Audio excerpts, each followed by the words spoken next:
Welcome back to our channel. In this video, we'll guide you through the process of viewing WhatsApp licenses on your PC.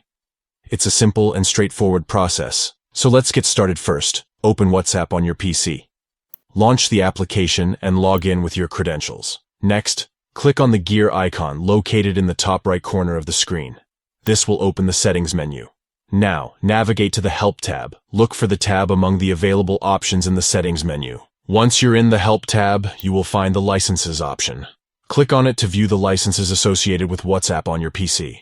By accessing the licenses, you can have a better understanding of the terms and conditions, as well as the legal aspects of using WhatsApp on your PC. That's all for today's tutorial on how to view WhatsApp licenses on your PC. We hope you found this video helpful.